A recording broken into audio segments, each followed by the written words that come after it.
I show you my stuff with DM Scotty.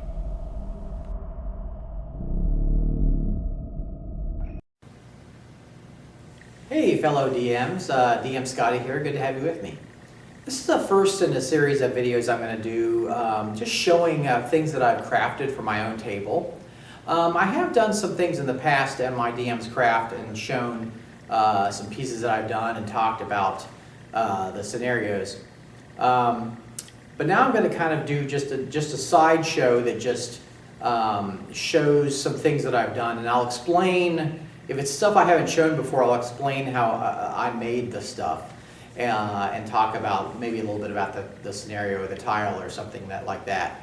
But I wanted to do a show where I could just kind of showcase stuff because I have stuff built up and I just can't show, there's just not enough time of the day to show everything that I craft.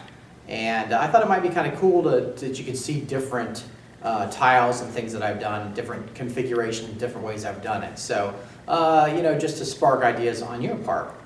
So what I'm going to do is I'm going to start this video series. This will be the only introduction to the video series. From here on out, I will just go right from the intro into whatever I'm going to show you for that day. So I just want to explain what I was doing and what this video series is going to be. So without further ado, let's go to the table and we'll talk about our first setup. Here's a fun little tile I'm working on, and it's from the Keep on the Shadowfell. It's with my newer group that I'm running.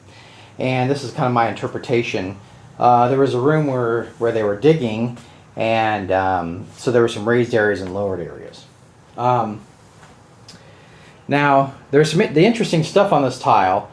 I have some double raised platforms, double cardboard for the platforms. It's still deeper to fall in the pit than it actually looks, but it does give it a sense of height, so that there's some height to it, and then it's more like 10 feet to the bottom of the pit. I also have a cave, an exit that leads to a natural cave out of this room. So I got that on there. I did that with the technique of just doing the edging with the glue gun, and so I didn't cut any part of the tile out. There's some collapsed area in this room, so I had this kind of coming in where this area collapsed. Now, a couple cool features I have also on here are these bridges. And these bridges were just super easy to make. They're just thin cardboard. And I wanted to be kind of rickety looking, so I did them a little irregularly. And I also used a thin piece of cardstock as like a brace on the bridge. Now I'll give you a little look there. Basically all I did with these bridges was I base painted them black. Then I painted them a dark brown, the burnt umber, and then I used a lighter spice brown to draw the planks on with the brush, and then I just outlined them with some black paint to give it a little more definition. And there you go. I also did a little bit of black texture on there with the sponge to give it a little bit of variation. So that was quick and easy. So these were super quick and easy. You can cut these to any length you need. You can see I have varying sizes on here. This one here is actually leaning down into the pit, so that one I have that leaning up, and then these span these areas, these raised areas. Now you may have also noticed that I have a ladder, and these are kind of an interesting little concept here. Let me show you this.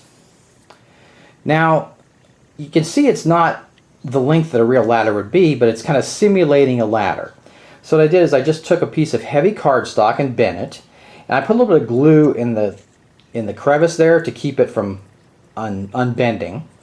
Then I took some matchsticks and did the edges of the ladder, and then took some toothpicks and did the rungs of the ladder. So I only put 4 rungs in there, but I used the matchsticks to line the edge. And the way that this is set up, with the angle there, it'll lean up against, it'll sort of look like it's leaning up against that area without me actually having to lay it over the area and then it possibly falling off. This way it's very sturdy, it won't fall off, and it's hidden anyway. You can't really see it. So those look great, and I've got a few of those. I've got one there and I've got one there. So that's a great little trick to make ladders that are not the actual height the ladder would be, but give the impression that it's a ladder coming up. So there you go. This is a really nice tile. Here's the entrance to the tile. So if the players came in, they would come through here, and then they can go down into the pit, or they can go across, and then they can get across and fight these guys and that kind of thing. So have a fun little battle on these platforms. So there we go. There's some a nice tile with some quick and easy techniques for making ladders and bridges. So I'll talk to you later. Take care. Hey crafters, I hope you've enjoyed this episode of the DM's Craft. Make sure to subscribe, and I have tons of other videos, as you can see. I am the originator of the 2.5D method of crafting tiles. I also do dirt cheap terrain for the table. If all this intrigues you, make sure you check out all the videos below. Also, join my forum. We have lots of great crafters on there who give advice. I have a link above and below. And last but not least, remember, go forth and craft!